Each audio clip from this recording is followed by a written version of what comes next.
غار ہیرا میں نبوت کا ملنا۔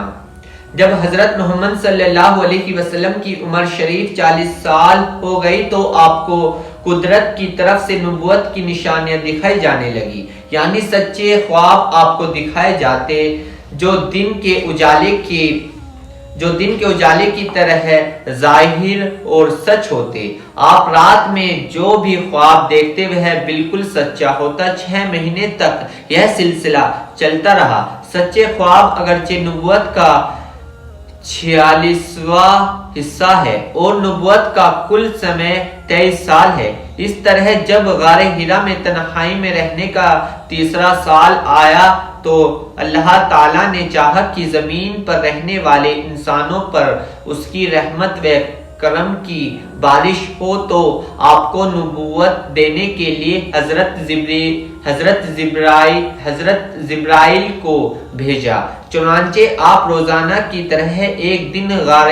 ہیرا میں تشریف رکھتے تھے کہ اچانک ایک فرشتہ غار کے اندر آیا اور آپ کو سلام کیا، پھر یہ کہا اقرا پڑھیے۔ آپ نے فرمایا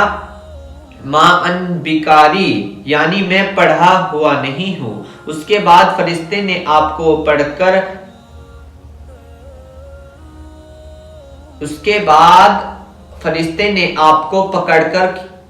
کر بھیجا اور اتنی زور سے دبایا کہ آپ کی طاقت جواب دے گئی۔ اس کے بعد چھوڑ دیا اور کہا اقرا، یعنی پڑھے۔ آپ نے پھر یہی کہا کہ میں پڑھا ہوا نہیں ہوں۔ فرشتے نے پھر تیسری بار پکڑا اور بہت زور سے دبایا اور چھوڑ دیا اور کہا پڑھیے اقرا بسم ربک الذی خلق خلق الانسان من علق اقرا وربک الاکرم الذی علم بالقلم علم انسان ما لم یعلم۔ اے پیغمبر صلی اللہ علیہ وسلم، آپ پر جو قرآن نازل ہوا کرے گا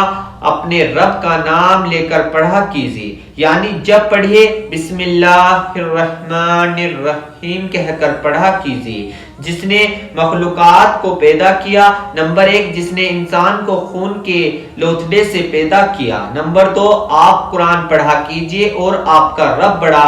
کریم ہے، جو چاہتا ہے عطا فرماتا ہے، نمبر 3 اور ایسا ہے جس نے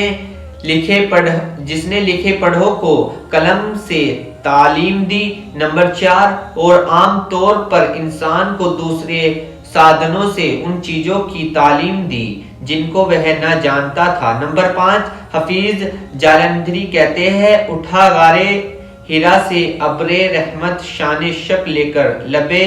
اقرا بسمک الذی خلق لے کر سنایا آپ کے اہل بیت کو مژدہ رسالت کا، انہیں ایمان پہلے ہی سے تھا حق و صداقت کا، کہا اس خالق ہستی کے جلوے پر رہو شیدا، اسی کا نام لینا چاہیے جس نے کیا پیدا، وہ جس نے گوشت کے ایک لوتھڑے کو زندگی بخشی بنائی شکل انسا اور ایسی برتری بخشی، ذریعے سے قلم کے جس نے دی تعلیم انسا کو، اسے وہ کچھ سکھایا جو نہ آ سکتا تھا نادا کو، حضرت محمد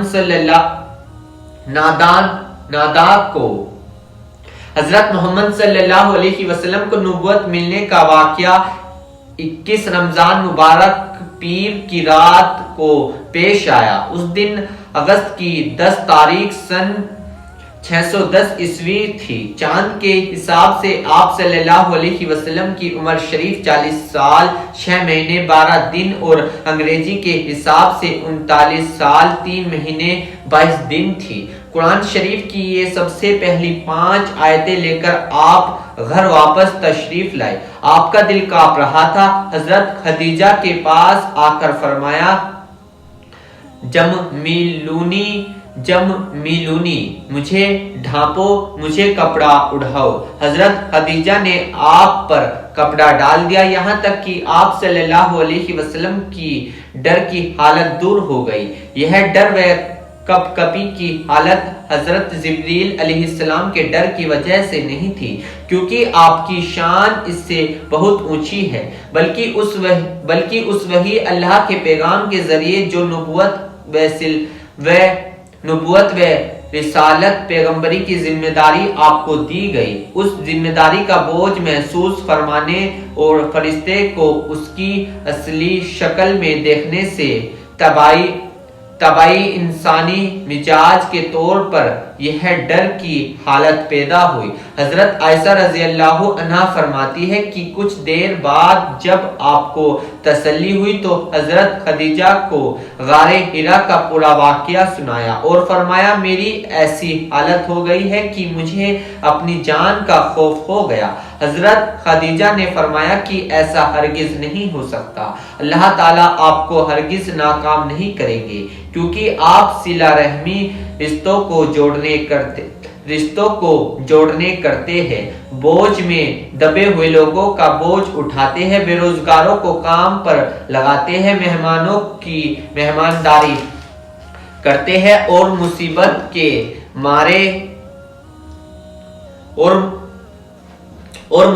کے مارے کی مدد کرتے ہیں۔ حضرت خدیجہ پڑھی لکھی عورت تھی، ان کو آسمانی کتابوں تورات و انجیل سے یا ان کے عالموں سے یہ بات معلوم ہوئی ہوگی کہ جس آدمی کے اخلاق و عادات اچھی عادتیں ایسے بہترین ہو وہ محروم و ناکام نہیں ہوا کرتا۔ حضرت خدیجہ کی یہ بات سن کر رسول اللہ صلی اللہ علیہ وسلم کو تسلی ہو گئی۔ اس کے بعد حضرت خدیجہ آپ کو اپنے چچا زاد بھائی ورقہ بن نوفل کے پاس لے گئی۔ یہ زمانہ جاہلیت میں بت پرستی اور شرک سے توبہ کر کے عیسائی ہو گئے تھے، کیونکہ اس وقت کا دین حق سچا دین یہی تھا۔ ورقہ بن نوفل پڑھے لکھے آدمی تھے، عبرانی زبان بھی جانتے تھے اور عربی بھی ان کی مادر زبان تھی۔ انجیل کو عربی زبان میں لکھتے تھے اور اس وقت وہ بہت بوڑھے تھے، بڑھاپے کی وجہ سے بینائی آنکھوں کی روشنی چلی گئی تھی۔ حضرت خدیجہ نے ان سے کہا کہ اے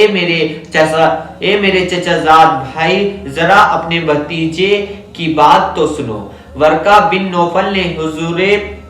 پر نور صلی اللہ علیہ وسلم سے حال معلوم کیا تو آپ کے ساتھ غار حرا میں جو معاملہ پیش آیا وہ زیو کا تیو بیان کر دیا۔ ورقہ ابن نوفل نے سنتے ہی کہا کہ یہ وہی ناموس فرشتہ جبریل ہے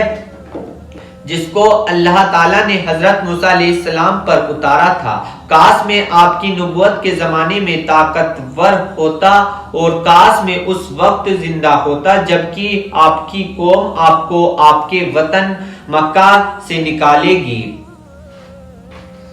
رسول اللہ صلی اللہ علیہ وسلم نے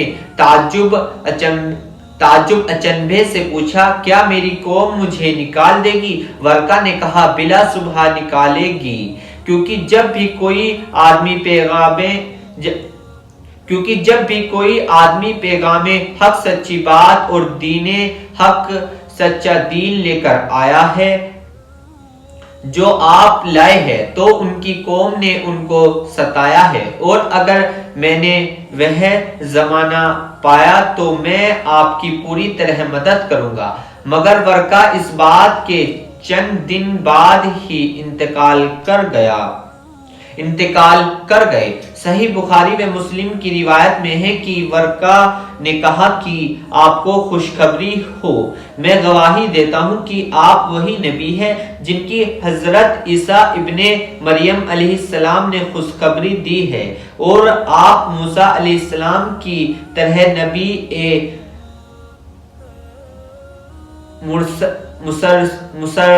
مسرل اللہ کی طرف سے بھیجے ہوئے نبی جس کو نئی شریعت نیا قانون دیا گیا ہو ہے اور آپ کو بہت جلد اللہ تعالیٰ کی طرف سے جہاد دین کو پھیلانے کے لیے جدوجہد اور دشمنوں سے لڑنا، کوشش کرنا، فرائض اسلام کے ادا کرنے میں رکاوٹ ڈالنے پر کافروں سے دین کو قائم رکھنے اور اللہ کے نام و کلام کو بلند کرنے کے لیے جان اور مال سے لڑنے کا حکم کیا جائے گا، چونکہ آپ بھی موسیٰ علیہ السلام کی طرح جہاد کرنے والے نبی ہے، اور موسیٰ علیہ السلام کی شریعت دین اور مذہب کی طرح آپ کی شریعت بھی حدود و تعزیرات، قانون توڑنے پر سجاؤ، جہاد و قصاص، قتل کا بدلہ قتل، حلال و حرام کے حکموں پر مشتمل آدھارت ہے۔ اس لیے اس وقت ورقہ نے عیسائی ہونے کے باوجود یہ کہا کہ یہ ہے وہی فرشتہ ہے جو موسیٰ علیہ السلام پر آتا تھا۔ ایک روایت میں ہے کہ ورقہ نے چلتے سمے آپ کی پیشانی کو بوسہ دیا، اس کے بعد آپ گھر واپس آ گئے اور وہی اللہ کے پیغام کا آنا چند روز کے لیے رک گیا تاکہ دل سے پہلی دہشت اور خوف و ڈر دور ہو جائے اور آئندہ وحی کا شوق و انتظار دل میں پیدا ہو جائے۔ وحی کے رک جانے سے آپ صلی اللہ علیہ وسلم کو اس قدر رنج اور دکھ ہوا کہ آپ بار بار پہاڑ پر جاتے کہ آپ بار بار پہاڑ پر جاتے کہ اپنے آپ کو گرا دے، مگر جب آپ ایسا ارادہ فرماتے تو فوراً حضرت جبریل علیہ السلام دکھائی دیتے اور یہ کہتے کہ اے محمد، آپ بلا شبہ اللہ کے سچے رسول، حکم پہنچانے والے ہیں۔ یہ سن کر آپ کے دل کو سکون ہو جاتا۔ ایک بار حضرت خدیجہ رضی اللہ عنہا نے آپ صلی اللہ علیہ وسلم سے کہا کہ اگر ہو سکے تو جس وقت وہ فرشتہ آپ کے پاس آئے تو مجھ کو ضرور بتا دے۔ چنانچہ جب حضرت جبریل علیہ السلام آپ کے پاس آئے تو آپ نے وعدے کے مطابق حضرت خدیجہ رضی اللہ عنہا کو بتایا۔ حضرت خدیجہ رضی اللہ عنہا نے کہا آپ میری گود میں آ جائے۔ جب آپ رسول اللہ صلی اللہ علیہ وسلم حضرت خدیجہ کی گود میں بیٹھ گئے تو حضرت خدیجہ نے اپنا سر کھول دیا اور آپ سے معلوم کیا کیا آپ اب بھی حضرت جبرائیل کو دیکھ رہے ہیں؟ آپ نے فرمایا نہیں۔ حضرت خدیجہ نے کہا آپ کو خوشخبری ہو، خدا کی قسم یہ فرشتہ ہے، شیطان نہیں۔ اگر شیطان ہوتا تو میرے سر کھولنے پر نہ شرماتا۔ خلاصہ حضرت خدیجہ رضی اللہ عنہا کا یہ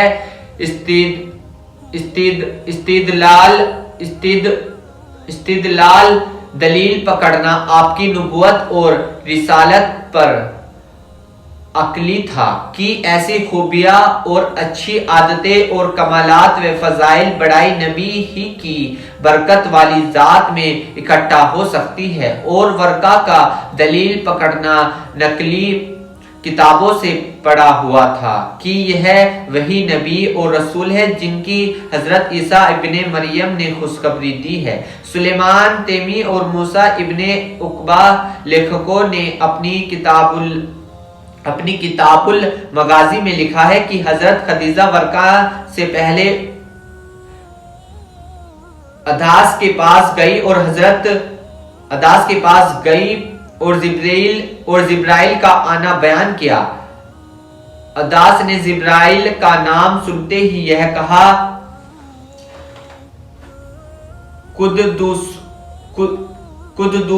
قدوسن اللہ کی ذات پاک ہے۔ ان بت پرستوں کی زمین میں جبرائیل کا کیا ذکر، وہ تو اللہ کے امین ہے، اللہ کے اور اللہ کے پیغمبروں کے بیچ شفیع دودت ہے، حضرت موسیٰ اور حضرت عیسیٰ کے دوست ہے۔ کچھ کتابوں میں ہے کہ حضرت خدیجہ بحیرہ راہب عیسائی پادری کے پاس بھی گئی اور واقعہ بیان کیا۔ بحیرہ نے بھی وہی جواب دیا جو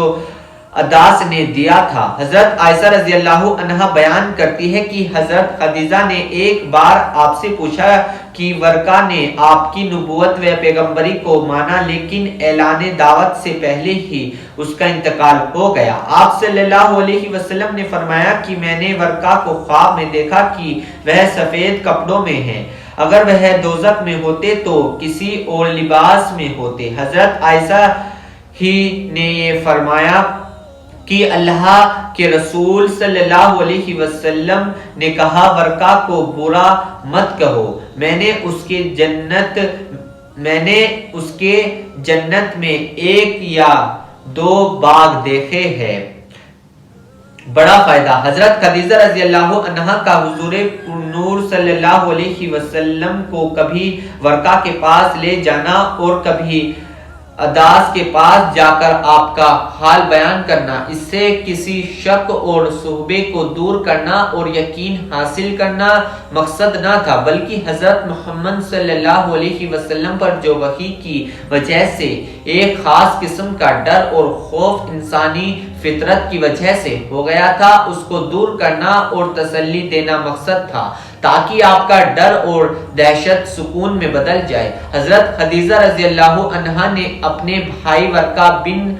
نوفل سے اس دور میں آنے والے نبی کے بارے میں بہت کچھ سنا تھا۔ اس کو دھیان میں رکھتے ہوئے جب حضرت خدیجہ رضی اللہ عنہا نے حضور پرنور صلی اللہ علیہ وسلم میں ایسی غیبی کرامتیں اور خلاف عادت عمدہ و اچھی باتیں اور اخلاق دیکھے تو آپ سے اس لیے نکاح کیا تھا کہ شاید یہی وہ نبی ہوں گے جن کے بارے میں میرے بھائی ورقہ نے مجھے بتایا ہے۔ چنانچہ جب آپ پر پہلی وحی نازل ہوئی، اتری اور غار حرا سے واپس آ کر حضرت خدیجہ رضی اللہ عنہا سے بیان کیا تو حضرت خدیجہ رضی اللہ عنہا کو سنتے ہی آپ کے نبی ہونے کا یقین آ گیا تھا، لیکن اس بات کی خوشی کی وجہ سے زیادہ تسلی کرنے کے لیے کبھی آپ کو ورقہ کے پاس اور کبھی عداس کے پاس لے جاتی، یہ سوچتے ہوئے کہ میرا اندازہ صحیح نکلا اور جس امید پر حضرت محمد صلی اللہ علیہ وسلم سے نکاح کیا تھا وہ امید اللہ کے فضل سے پوری ہوئی۔ حضرت خدیجہ رضی اللہ عنہا صرف آپ کی گھبراہٹ کو دیکھ کر پریشان تھی، ورنہ دل میں نبوت ملنے کی وجہ سے بے حد خوش تھی، اور حضور پرنور صلی اللہ علیہ وسلم کا مقصد بھی تسلی ہی تھا۔ اللہ کی پناہ آپ کو اپنی رسالت و نبوت میں ذرہ بھر بھی شک و شبہ نہیں تھا، اور حضرت جبرائیل علیہ السلام کو دیکھنے کے بعد شک اور شبہ کا ہونا بھی ناممکن اور محال ہے۔